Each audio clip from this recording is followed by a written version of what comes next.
Bienvenidos al 8º episodio de Recalculando. Hoy vamos a tener un episodio muy especial. Primero, el entrevistado, como es de costumbre, no lo voy a tener acá al lado mío, sino que vamos a cruzar toda la Argentina, varios países, porque hoy mi entrevistado está en España. Su nombre es Javier y la historia de Javier hace honor al nombre de este ciclo, Recalculando, porque tuvo una experiencia que sin duda le hizo recalcular su vida, hubo un giro muy importante.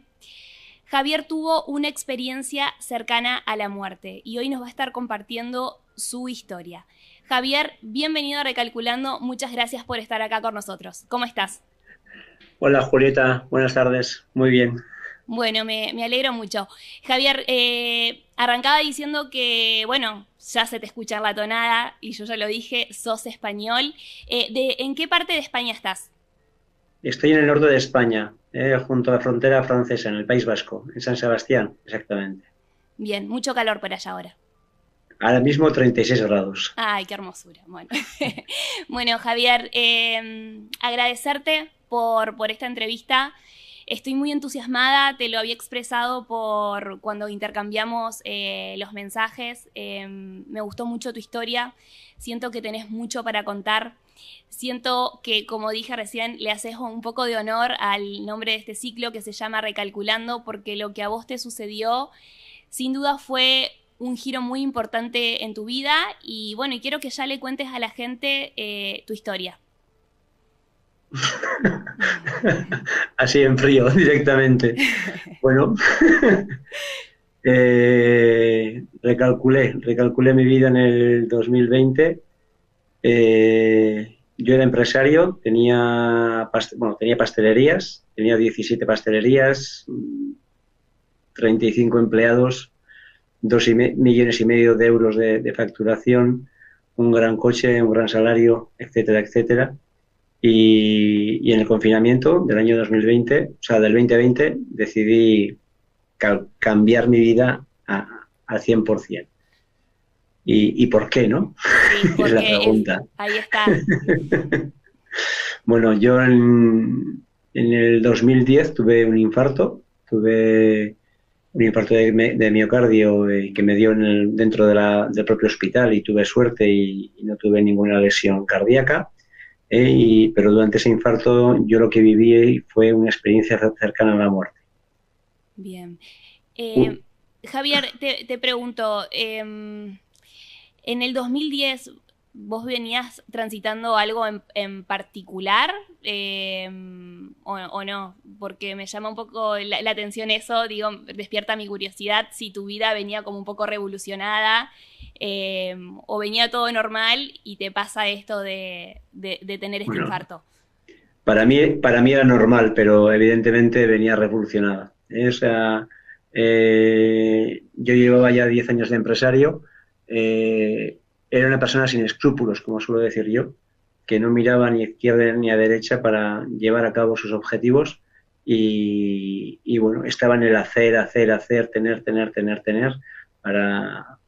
para intentar demostrar, ¿no?, a los demás que yo era capaz de hacer lo que hiciera falta para llevar adelante mi objetivo, ¿no? Yo pasé de una tienda muy pequeñita de 30 metros cuadrados a una gran inversión de 1 millón de euros de inversión, y llegó un día que yo me senté en mi oficina y dije, ¿y ahora qué? Ya tengo un Mercedes, ya tengo una mujer, ya tengo 3 hijos, ya tengo un negocio próspero, ¿y ahora qué? ¿Cuál es el siguiente objetivo? Y ahí entró mi primera crisis existencial, como si dijéramos, ¿no? O sea, un momento de vacío total, en el cual no me sentía a gusto y bueno, tenía que tirar para adelante de una manera o de otra. Pero era como, ¿y ahora qué hago? Si ya he conseguido todo lo que quería, ya soy una persona de éxito, ya estoy reconocido, etcétera, etcétera, etcétera. ¿Y ahora qué? Y a partir de ahí, lo que hice fue fui a terapia, y empecé bueno, a mirar por mí, ¿no? A mirarme para adentro, qué pasaba ahí. Y bueno, la terapeuta me dijo que tenía que empezar a hacer ejercicio. Y así fue. Y durante ese ejercicio, pues fue cuando me dio el primer infarto. Bien, te da el infarto y ¿qué sucede? ¿Terminás en un hospital? ¿Cómo sigue esa historia? Bueno, yo yo corría por las noches y bueno, tuve más que un infarto de angina de pecho, una presión muy fuerte en el pecho y a partir de ahí pues fui a casa caminando. Debajo de mi casa hay una base de ambulancias, pero no había ninguna en ese momento. Eh, Fui a casa, cené, me duché, dormí tranquilamente. Al día siguiente, pues fui a trabajar. Después de acabar mi jornada laboral, me sentí otra vez indispuesto, otra vez la presión. Llamé al médico y me dijeron, mira, deja todo, coge un taxi y ven al hospital lo antes posible. No hice caso, yo fui por mis medios. Bueno, una locura para cualquier médico que me escuche. Y a partir de ahí, bueno, pues a las 5 de la tarde entraba en urgencias, me hicieron un análisis de sangre, vieron que una enzima cardíaca pues estaba 300 veces por encima de lo que tenía que estar y decidieron ingresarme en UBI. Pero yo, la unidad de vigilancia intensiva, ¿no? Pero yo entré vestido, entré así, o sea, yo me desnudé en la UBI y me metí en la cama yo solo. Ahí se me aplicó un protocolo médico a la hora de atender a las personas infartadas y me dijeron, si vuelves a sentir ese dolor en el pecho, pues avísanos. Y eso, a las 10 de la noche, pues levanté la mano, dije que o sea, que tenía otra vez el dolor en el pecho. Me dijeron, pues bueno, te vamos a operar de urgencia y si quieres avisa en casa, de que te vamos a operar. En ese momento mi hijo pequeño tenía apenas 2 años. Yo a mi exmujer no le dije toda la verdad, ¿no? Le dije que me quedaba ingresado en observación, pero tampoco le dije que estaba ingresado en vigilancia intensiva, pues por no preocuparle básicamente.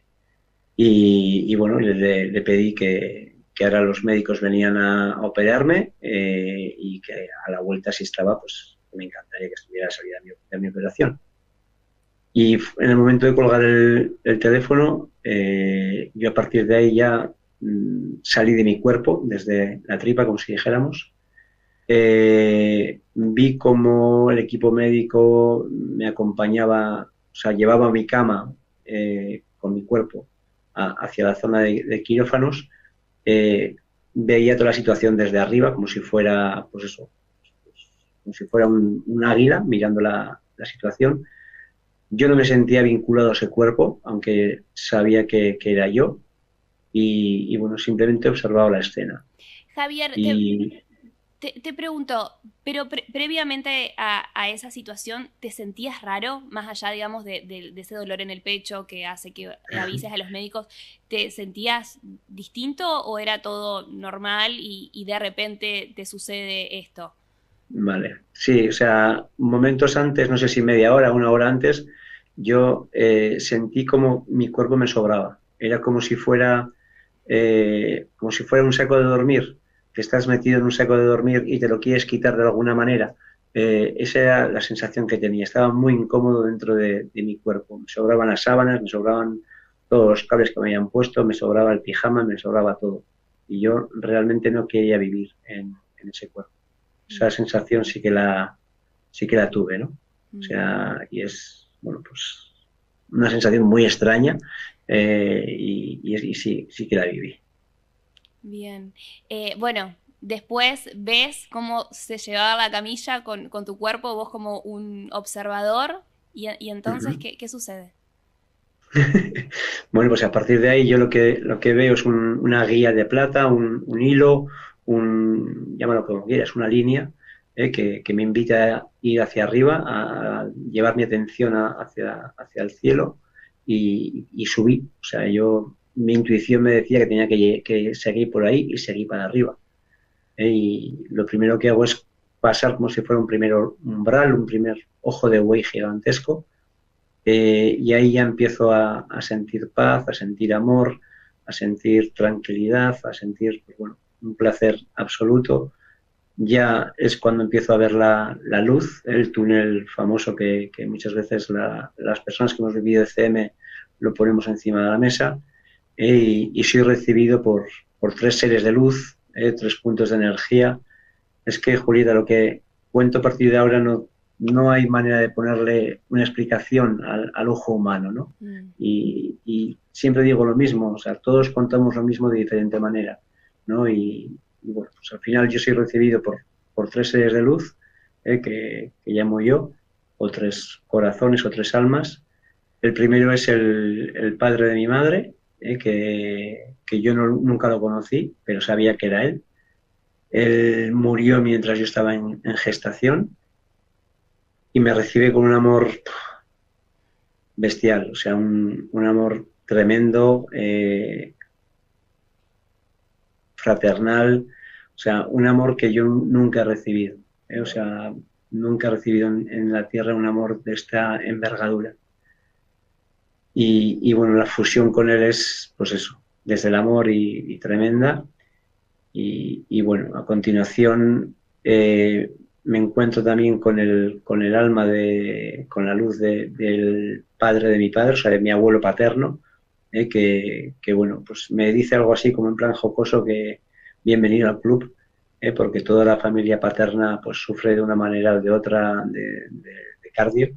Y la tercera persona que me vino a buscar era Íñigo, que era un amigo de la juventud, que murió en accidente de moto, y fue la persona que me dio la confianza, ¿no? La confianza de acompáñanos y sigue, que te queremos acompañar, ¿no?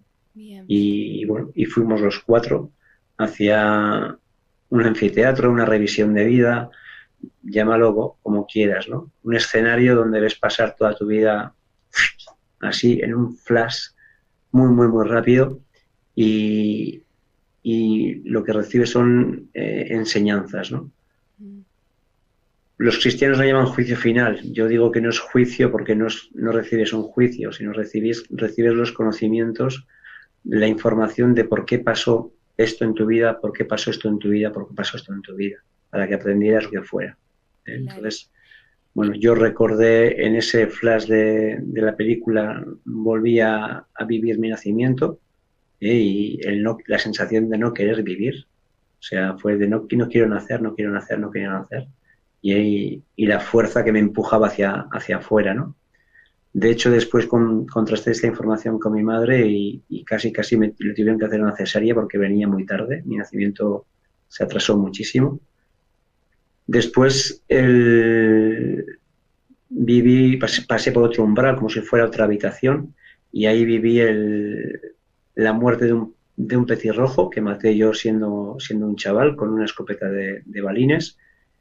Y bueno, yo ese petirrojo en su día le hice un pequeño entierro, y la información que recibí yo fue el respetar la vida, el amar la vida a tope, o sea, desde la mía propia hasta la de cualquier ser, ¿no?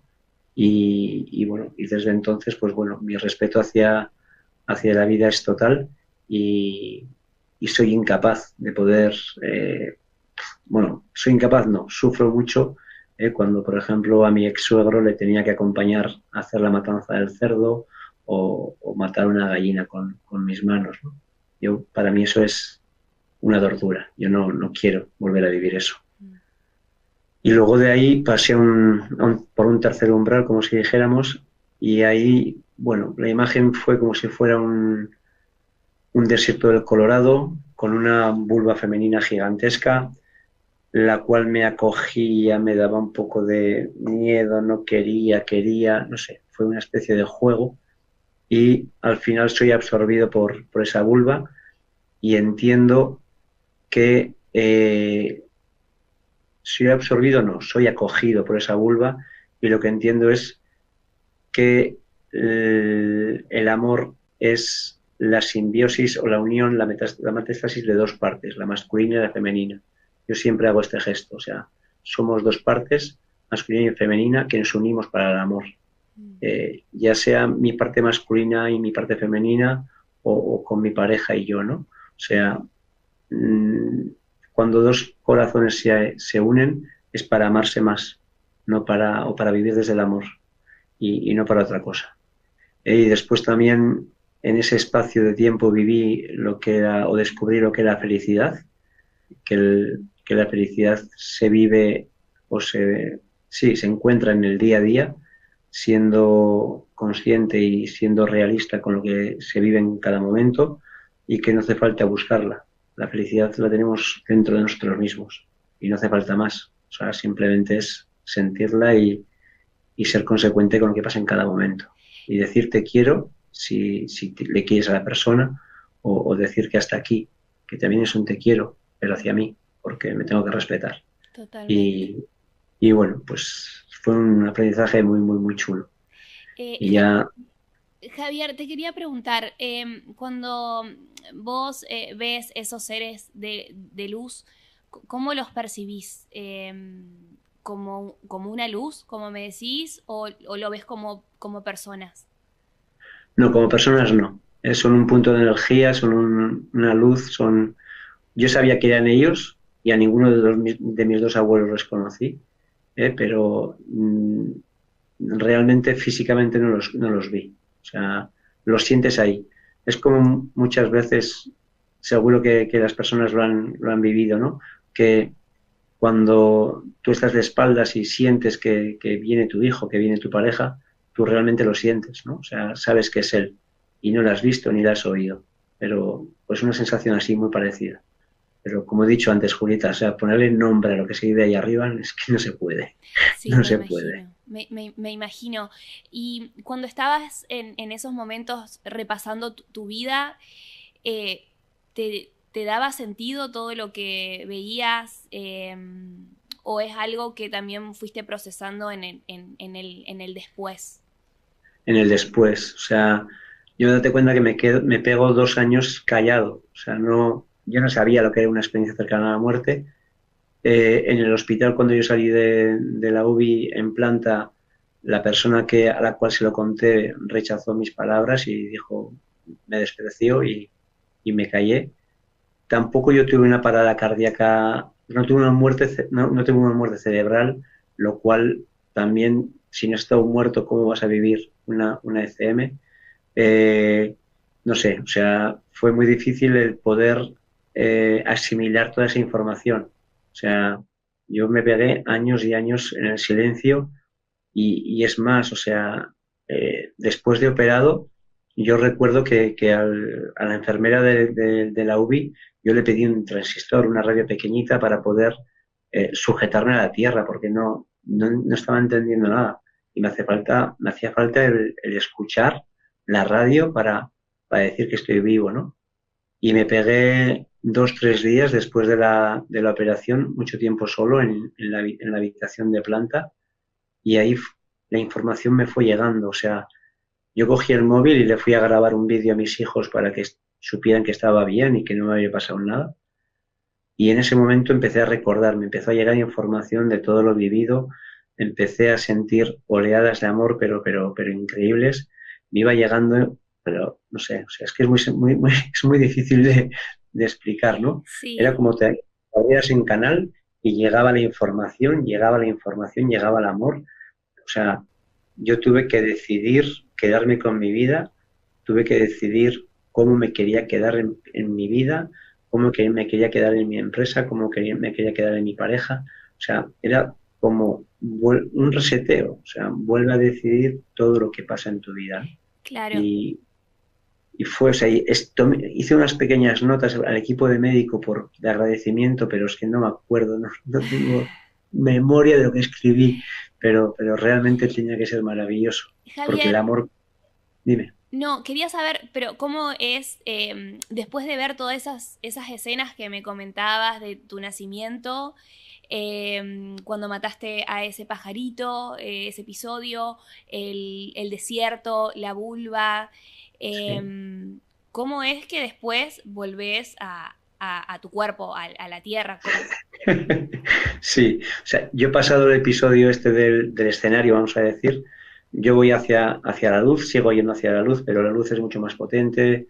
Eh, yo siempre bueno, como si fuera una luz blanca plateada, pero no sé, una intensidad preciosa y, y es como si fuera un atrio de una iglesia, una entrada de una iglesia, y yo ahí pedí entrar, o sea, quiero entrar, y se me comunicó que no era mi momento, que aún no había llegado, y se me encomendaron tres tareas, ¿no? O sea, amar con mayúsculas, amar de verdad,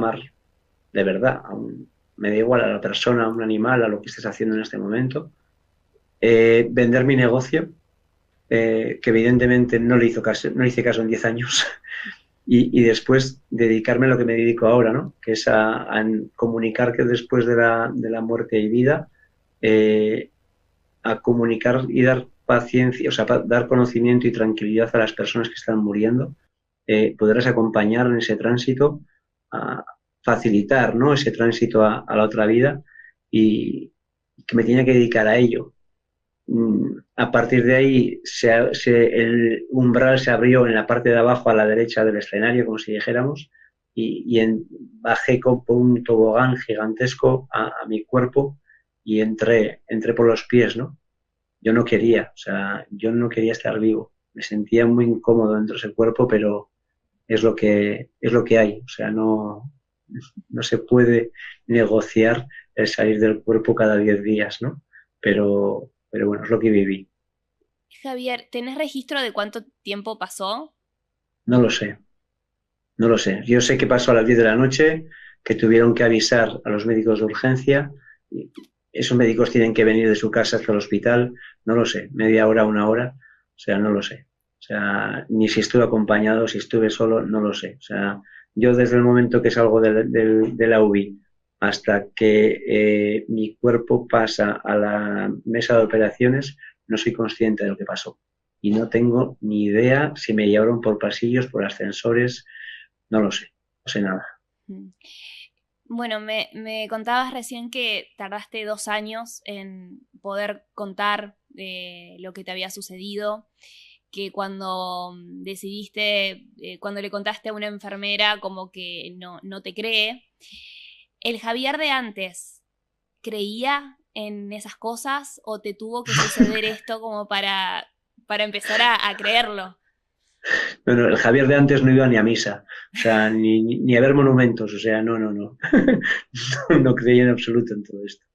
No, era una persona totalmente materialista, totalmente atea, o sea, rebelde, no, o sea, la iglesia, o sea, y es más, en el funeral de mi amigo, con 22 años, o sea, fue cuando decidí perder la esperanza en la fe cristiana, porque el dolor que viví yo en ese funeral, por lo que estaba diciendo el sacerdote, o sea, fue tal que renuncié a mi fe. Renuncié a mi fe en ese mismo momento. Mm. Javier, ¿cuántos años tenías cuando te sucede este episodio cercano a la muerte? 39. 39 años. ¿Cómo te sentías cuando estabas en ese otro plano, por llamarlo de alguna forma? ¿Te recordás esa sensación? Si era felicidad, paz, ¿podés ponerle un nombre? Gozo absoluto, amor absoluto, paz absoluta.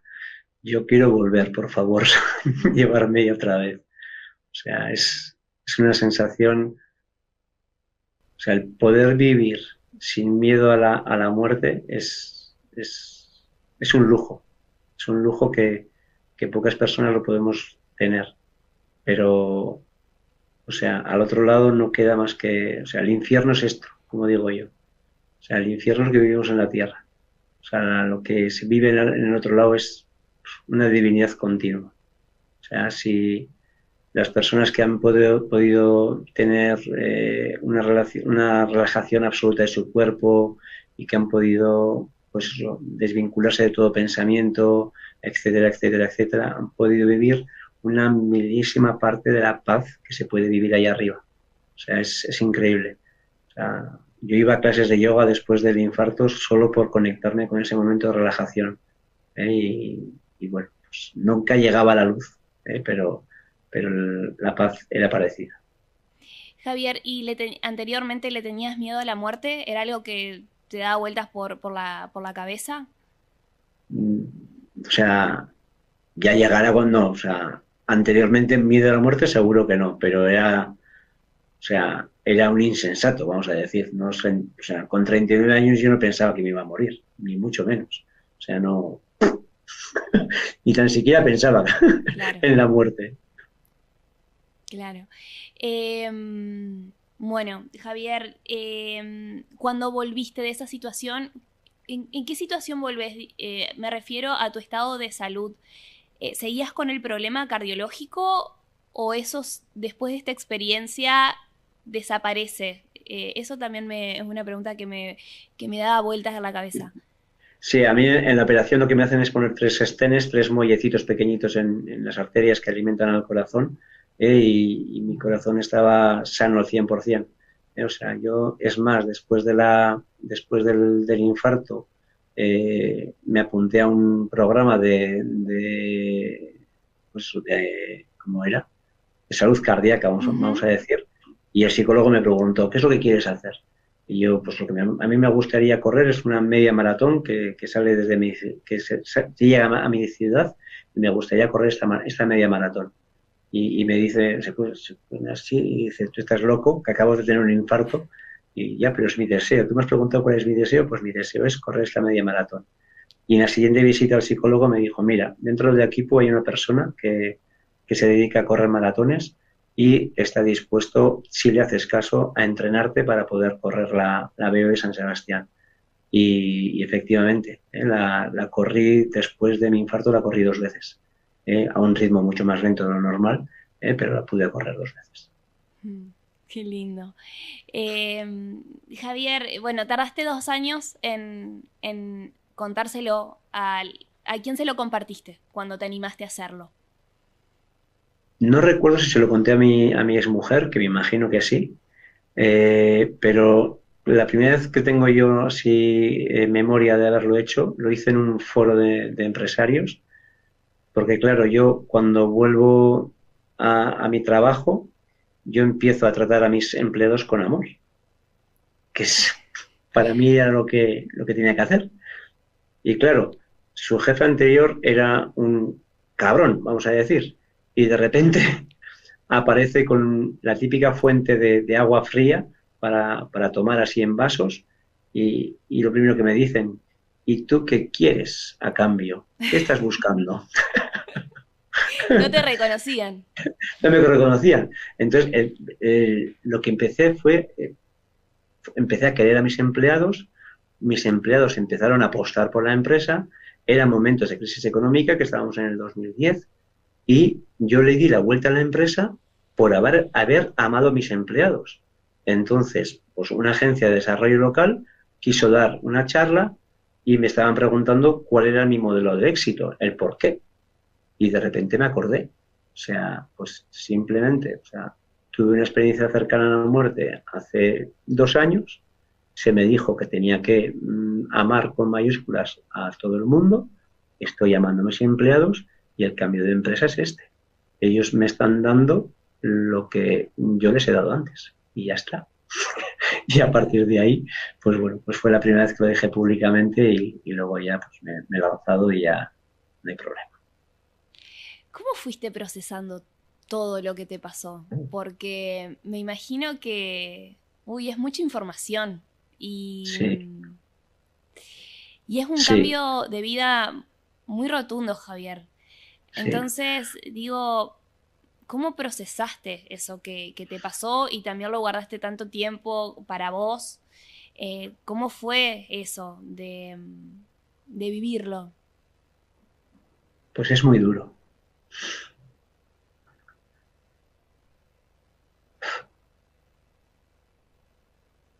O sea, al final, bueno, yo empiezo a querer a mi mujer, lo primero, a quererle de verdad, que es lo primero que volví. Eh, Querer a una persona bueno, a la cual le has incomodado, bueno, pues has estado en contra de ella tantísimos años, pues es muy difícil, lo primero. Vivir en contra de la sociedad, vamos a decir, ¿no? O sea,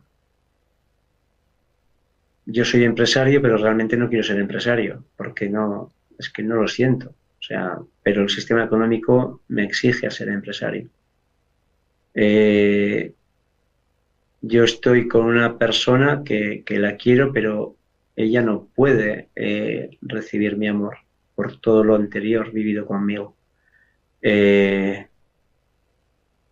el tercer mandado me dice que tengo que comunicar que después de la muerte hay vida, y dices tú, pero qué chorradas es esto, ¿no? O sea, ¿cómo te lo, cómo lo haces, ¿no? O sea, y una tras otra vives como si fuera en un mundo que no fuera el tuyo, o sea, es que no, te sientes raro, o sea, no socializas, yo qué sé, o sea, es como si fuera, y luego con la sensación diaria de que yo no quiero vivir.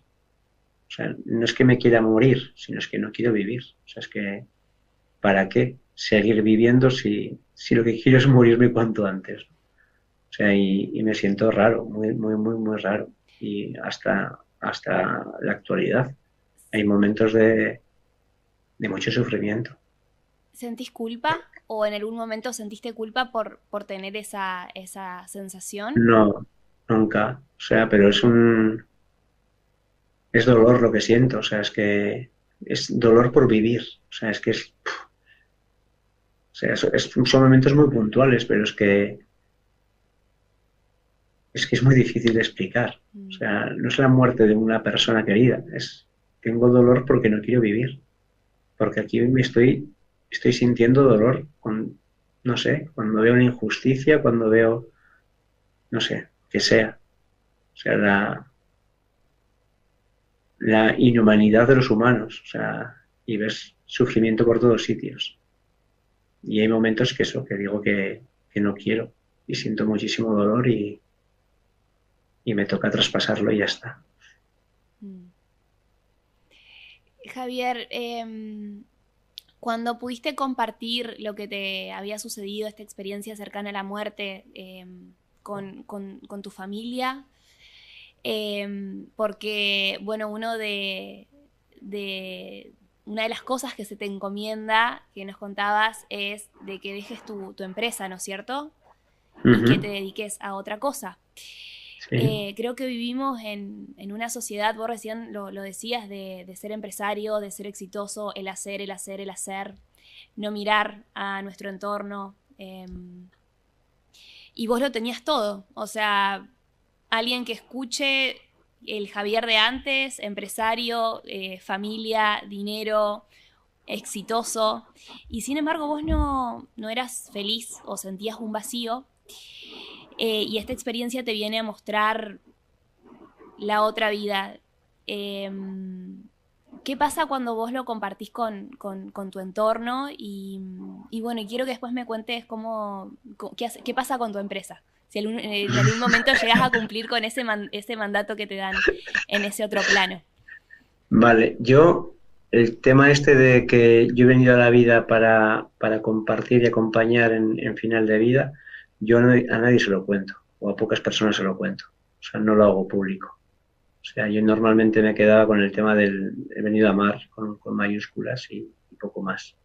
Y es más, yo cuando volví del hospital, lo primero que hice fue despedir a un empleado que no le tenía ningún cariño y le dije, los de allá arriba me han dicho que te tengo que despedir, que no vales como pastelero. ¿Eh? Luego, hace 2 o 3 años estuve con él, le conté la verdad No entendía nada. y no entendió nada, pero bueno, da igual. Y luego, pues eso, vivía pues bueno, pues en ese mundo. Yo me sentía atrapado en un mundo económico en el cual estaba metido con sus créditos, no sé qué, como si fuera una rueda de hámster, el que no puede salir, no puede salir, estás atrapado por el sistema económico, es que es imposible salir de ese. Tienes la responsabilidad de pagar los créditos, tienes la responsabilidad de 45 familias, etcétera, etcétera, etcétera. No puedes salir de ese. de ese bucle, ¿no? Y bueno, hice un viaje ya te cuento la segunda parte. Entonces hice un viaje a Bogotá, un viaje de empresa, que fui a dar formación a una empresa muy parecida a la mía en tamaño, y ahí se me trató con tanto amor. O sea, conecté con las raíces de mi empresa, de esa pequeña empresa que monté yo en el año 2000, de buen trato a las personas, de buen trato al producto, a los empleados, de amor por todos lados, que cuando volví a mi casa, o sea, a mi empresa, es que recuerdo perfectamente la sensación de abrir la puerta y decir yo, ¿esto para qué? O sea, ¿para qué quiero esto? O sea, es que era como rechazar a mi hijo. O sea, era como, no quiero esto, no quiero esto. Esto era septiembre del 2019. Y ahí lo que pasó se fueron sumando pequeños eventos, pequeños no, grandes eventos. En enero de 2020, mi exmujer y yo decidimos separarnos. Yo sentía que no había amor, ¿no? Y así se lo expresé. O sea, no estarás con X persona. Ella me dijo que no, y yo creo que fue sincera. Pero a los 22 días estaba saliendo con esa persona. Mm. El dolor que sentí fue tal que bueno, pues me hundí en una pequeña depresión, vamos a decir. Pero después se le sumó el confinamiento, ¿eh? O sea, a la semana y media de esa noticia se le sumó el confinamiento. Estás en ti, estás pues, encerrado en tu casa. Vi una película que era Conéctate con tu propósito. Desde ese estado emocional, vamos a decir que de culpa y de dolor por la separación de la empresa. Desde ese chispa de la vida, ¿no? De qué propósito. Si yo hace 10 años que sé cuál es mi propósito, ¿qué cojones haces siendo empresario? O sea, tienes una empresa que no quieres. Te dicen que tienes que seguir tu propósito. ¿Qué estás haciendo?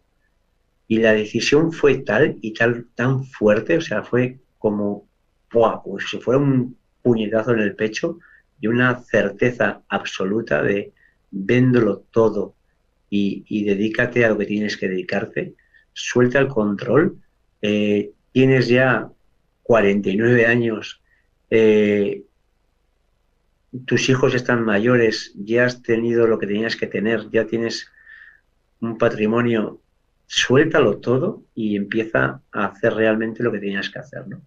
Y fue una decisión bestial, o sea, recuerdo que fue entre el 3 y el 4 de abril, porque lo compartía con una amiga y lo tengo ahí redactado por WhatsApp, y es que es bestial, o sea, fue una certeza absoluta.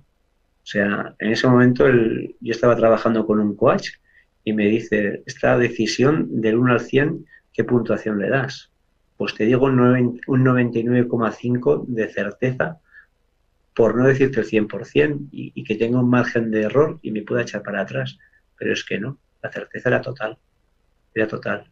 Y en pleno confinamiento, pues me puse a vender mi empresa, bueno, pues el proceso de venta de la empresa fue muy complicado, pero bueno, lo logré vender ya a final del año, o sea, el 24 de noviembre del año 2020, logré vender mi empresa y desde ahí, pues bueno, pues me dedico de una manera o de otra a hacer charlas, a acompañar en final de vida a familias o a personas que tienen dificultad para morir o lo que fuera. Y poco a poco voy naturalizando la muerte entre las personas que me rodean. Javier, ¿y tu entorno familiar, cuando vieron que te desprendías de tu empresa, causó asombro? ¿Dijeron qué le pasó a Javier? ¿Está dejando un hijo? ¿Cómo fue eso? ¿Te importó? ¿No te importó? Bueno, el proceso de venta fue un infierno. Eso, y era, pero un infierno diario. Fue muy, muy, muy dificultoso. Eso por un lado. O sea, a todas las personas que yo había dado de comer, que había dado todo mi conocimiento, que había cedido mi confianza en ellos, se dieron la vuelta y eran como si fueran perros rabiosos que venían contra mí, ¿no? Eso por un lado. A nivel de pareja estaba solo, que estaba ya separado. Mis hijos confinados conmigo, totalmente rabiosos por la separación. Y mi padre, que era pues el único recurso que tenía yo normal, que me tenía que asistir, mi padre llamándome, o sea, tú eres idiota. ¿Cómo puedes cómo puedes vender esta empresa? En lugar de que te den 5, tienes que pedir 25, mañana, tarde y noche. O sea, yo creo que 3 o 4 veces me tuve que poner así contra mi padre y decirle, mira, la voy a vender, digas lo que digas, contigo o sin ti. Y, al final se rindió, pero es que me costó Dios y ayuda que mi entorno familiar lo aceptara la venta de mi empresa. Mi madre sí, porque nunca quiso que yo fuera pastelero y siempre me ha visto sufrir, ¿no? Pero mi padre fue un horror, un infierno. Y es más, o sea, la semana que no estaba con mis hijos en la casa familiar, yo estaba en casa de mis padres. Y eso, y confinados. Realmente fue muy duro. Pero bueno, muy duro para todos. Y hoy Javier, por hoy aún, sí, sí, sí, continúa. sí, no, no, y eso, y hoy por hoy mi padre aún dice, y cuando monto alguna charla, ¿y has cobrado? ¿Y, y cuántas personas han ido? ¿Y la gente ya se interesa? ¿Y seguro que vas a poder vivir de esto? Y yo le digo, tranquilo, o sea, tranquilo, padre, que todo llega. Y es así, todo llega. Todo llega, totalmente. Eh, Javier, tardaste 10 años en vender tu empresa. En esos 10 años que pasaron, ¿había algo en tu cabeza que te decía no estás cumpliendo, por decirlo así, con ese propósito que esa información que te había llegado cuando tuviste esa experiencia cercana a la muerte? ¿O no? ¿Cómo fue eso? La tenía presente de vez en cuando, pero muy poco, y yo me centré básicamente en querer a mi mujer o a mi exmujer. Me centré en reparar la relación, actuando desde la culpa. Pues bueno, pues eso. Yo me dediqué a ello. O sea, estuvimos en terapia casi 2 años. No sé, fue una época bastante rocambolesca, ¿no? Y dura. O sea, de conexión cero conmigo mismo y bueno, pues un pasar de los años bastante soso, vamos a decir, ¿no? O sea, sin más. O sea, y a los otros dos propósitos ni caso, ¿eh? O sea, ni caso ni caso. Fue a Mm. partir del 2020 cuando tomo el timón de mi vida y me dedico a lo que me quiero dedicar. Javi, ¿y te dio curiosidad, empezaste a buscar en internet o información por otro lado para poder entender lo que te había pasado? Eh, ¿Te pasó algo con eso, de empezar a indagar y entender? Porque vos hoy me lo decías, no es o sea, somos muy racionales los seres humanos y tratamos de buscar una explicación a todo. ¿Te pasó algo de eso? ¿Quisiste buscar información a ver si había otras personas que le habían pasado algo similar como para poder entender? No, no busqué, o sea, ni buscar el razonamiento, sabía que era y ya está. Mm. O sea, luego sí, con el tiempo he hecho alguna regresión y investigas un poco más sobre lo que pasó, pero simplemente sabía que era y no hacía falta buscar la autoridad o la veracidad, ¿no? de mi ECM en ningún relato. Y sí que escucho compañeros ahora más que antes, ¿no? Pero yo creo que no, yo creo que no le he dado ninguna importancia a, al hecho de que yo hubiera tenido una ECM ni tenía curiosidad. Simplemente lo sé. Yo cuando me junto con algún compañero que hemos vivido una ECM, pues no sé, hablamos de tú a tú y hablamos de otras cosas, vamos a decir. Mm. y, pero no nos andamos contando que tu ECM cómo ha sido. Claro. Ya, Entiendo. Javier, bueno, otro de las cosas que te habían encomendado es hacer el acompañamiento dar a conocer de que la muerte es linda, podemos decirlo así. Sí, es linda, muy linda. Bueno, ¿cómo fue ese proceso hasta dedicarte a hacer ese acompañamiento? ¿Cómo fue ese día que decidiste voy a hacer esto? Bueno, pues lo primero que hice fue probar y empezar a acompañar en final de vida a sacerdotes. Eh, Me siento súper cómodo estando con ellos, pudiendo hablar de espiritualidad de tú a tú con los sacerdotes que están a punto de morir. Me siento como pez en el agua, ¿no? Y desde esa tranquilidad que me da el estar ahí, pues a partir de ahí es abrir, abrir a la posibilidad, como estoy haciendo ahora contigo, para que la gente me pueda preguntar, para que me pueda contactar, para que pueda, bueno, pues yo me pongo al servicio, ¿no?, de las personas. Doy charlas normalmente en presencial, haciendo consultas privadas, pues sobre otras experiencias o sobre personas que han tenido experiencias de final, o sea, experiencias cercanas a la muerte, pero no lo tienen claro o han sufrido mucho por ello, o yo qué sé, o personas que tienen una persona muriéndose en ese momento y tienen dudas o tienen un sufrimiento. No sé, o sea, yo voy abriéndome a la posibilidad. Tengo una página web donde las personas pueden contactar conmigo. Eh, Doy charlas pues sobre cuidados paliativos, sobre cómo acompañar el final de vida, sobre qué hay después de la muerte, sobre qué es morir.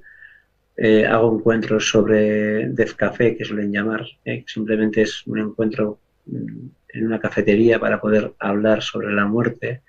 No sé, atiendo el duelo de personas. Las personas que están en duelo les viene muy bien el poder hablar conmigo porque tienen dudas de cómo se fue, sobre todo personas que han tenido, pues eso, su persona querida ha muerto de una manera trágica o con mucho dolor, lo que fuera, pues el que yo les explique cómo es el tránsito de final de vida, cómo tu cuerpo tu alma se desprende de tu cuerpo, pues todo eso a ellos les da una comprensión y una tranquilidad, por ejemplo.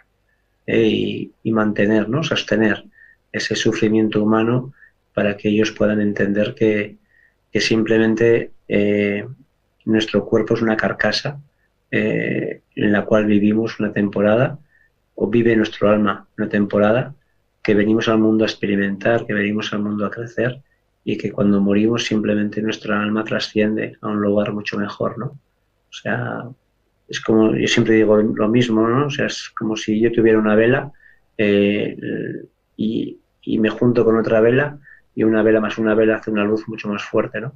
Pues eso es la muerte. O sea, yo cojo mi vela y la voy a unir con otra vela de otras personas que están ahí arriba, eh, y la unión de todas estas velitas nos da la unidad, nos da Dios, nos da, no sé, nuestra casa, ¿no?, a la cual queremos volver todos. Javier, ¿cómo es el acompañamiento? ¿Cuáles son los miedos que te encontrás de las personas que están en ese trayecto final de vida? ¿Qué te dicen? Bueno, lo primero, para mí, poder acompañar a una persona que se está muriendo, para mí es un honor. Y para mí es un acto de amor y un acto de valentía por esa persona que deja que yo la acompañe, ¿no?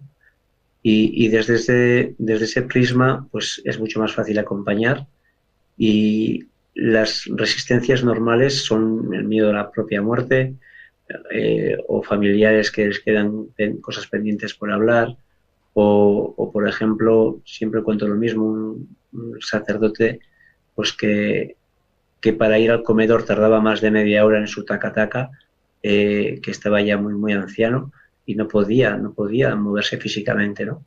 Y un día me llama a su habitación y me dice, oye, ¿tú perteneces a esta fundación de Vivir un buen morir? Explícame qué hacéis.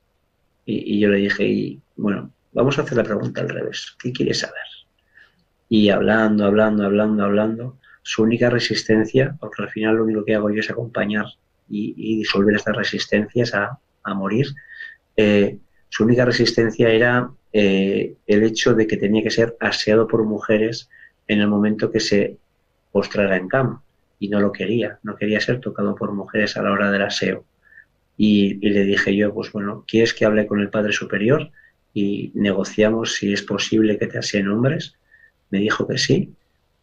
Hablé evidentemente con el superior y me dijo no hay ningún problema, hay 2 enfermeros, ¿no? Y a partir de ahí esa persona pues ya entró en una paz increíble. Se puso a escribir cartas a sus sobrinos, sus 14 sobrinos. Bueno, se las tuve que escribir yo, porque esa persona no podía escribir, pero sobre todo lo que vivió es una muerte en paz. O sea, su cuerpo a las 2 o 3 semanas ya entró en cama y fue una degeneración natural del cuerpo y ya está. O sea, se dejó ir.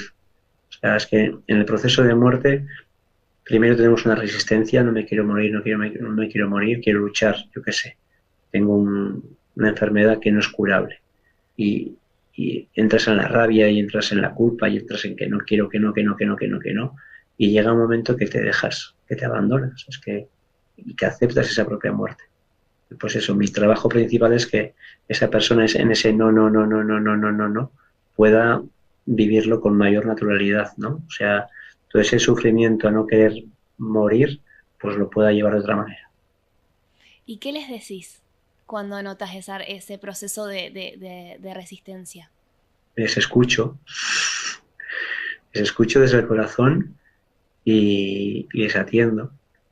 Y no sé, o sea, decir poco digo, o sea, normalmente es escuchar, escuchar, escuchar y si tienen preguntas, responder las preguntas que tienen. O sea, cuando empiezan a preguntar ya qué hay después de la vida y cómo es el proceso de morir, y el paciente va asimilando poco a poco, y semana a semana él va recibiendo, o sea, hay un cambio en su vida y una aceptación. Y no hace falta convencerles de nada. O sea, yo simplemente les cuento y contesto sus preguntas. Mm. Javier, ¿qué me podés decir de este servicio que brindás? Porque te escucho, te veo, no te tengo enfrente acá físicamente, pero yo noto tanta paz en tu rostro. ¿Qué significa para vos? Encima, estar cumpliendo con ese propósito también, ¿no? Para mí es un lujo poder acompañar. O sea, para mí cuando entras en la habitación de esa persona es como entrar en su mayor vulnerabilidad y con el mayor respeto del mundo. Es como me siento afortunado cada vez que una persona me abre su corazón y me permite acompañarlo en ese momento. O sea, me siento honrado. Me siento honrado y siento que honro a esa persona. Y, y para mí es, pues eso, maravilloso, básicamente. O sea, igual suena un poco raro, pero yo estoy feliz acompañando a las personas a final de vida. ¿Hay mucho miedo a la muerte? En un principio sí, pero luego ya esperas y ya está.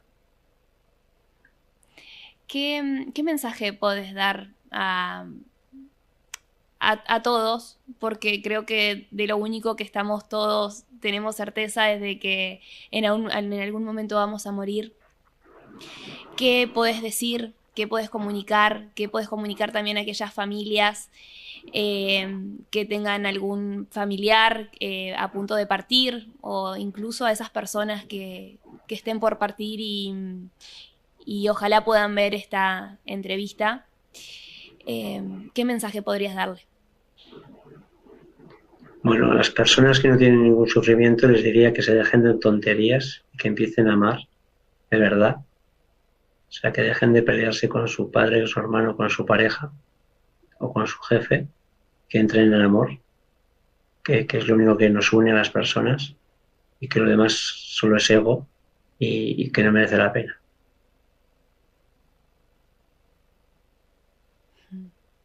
Las personas que están muriéndose o que tengan, sí, simplemente, no, sí, que estén muriendo, simplemente el hecho de decirles que feliz camino y que levanten la mirada y vayan hacia arriba, vayan a la luz y que se dejen ir. que la muerte no duele, que así como no nos acordamos de nuestro nacimiento, tampoco nos acordaremos de nuestra muerte, que aunque el cuerpo físico tenga unos síntomas de dolor o de sufrimiento, realmente ese alma está ya fuera, está de camino ya hacia la luz y no hay sufrimiento real. O sea, yo suelo explicar que cuando nosotros soñamos sabemos que estamos en la tierra, que estamos vivos. Pues cuando empiezas en el proceso de final de vida es al revés. Sabes que la tierra es un sueño y que estás yendo a la verdad, estás yendo a la luz. Y que no se preocupen, que todo irá bien. Y a las personas que están acompañando en final de vida a sus familiares o a sus amigos, pues que lo hagan con mucho amor. Y que entiendo su sufrimiento y que entiendo, pues eso, que lo estén pasando mal.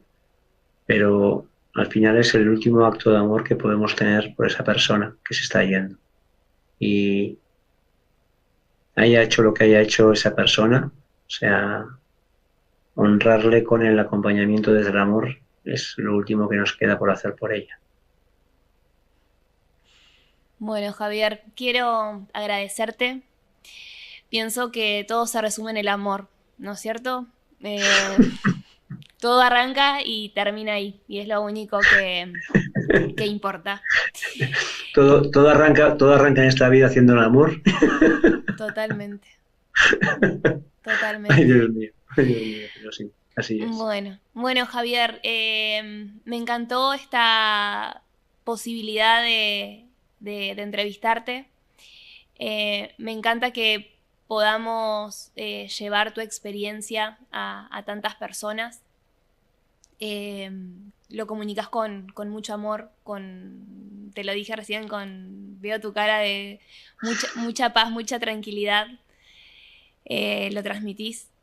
Y para mí ha sido un honor poder hacerte esta nota, agradecerte tu tiempo. Hay una diferencia de 5 horas entre Argentina y España y estuviste siempre muy bien predispuesto para acomodar tus horarios, tus actividades para dar esta entrevista. Así que nada, mucha gratitud de mi parte por eso y compartir tu experiencia, porque creo que eso es un acto de amor, no guardártelo, porque también podrías haber elegido guardarte eso que te sucedió y sin embargo no lo hiciste, lo estás compartiendo. Así que nada, agradecerte por todo eso. Muchas gracias a ti, Julieta, por el interés, por la entrevista y por hacer público mi mensaje, ¿no? Y muy agradecido. No tengo más que palabras de agradecimiento hacia tu paciencia también y tu cortesía. Bueno, Javier, muchas gracias. Chao. Chao. Hemos llegado al final de este último episodio de Recalculando. Hoy estuvimos hablando con Javier Aramendía. Él tuvo una experiencia cercana a la muerte. Hoy nos contó su historia, la compartió con todos nosotros.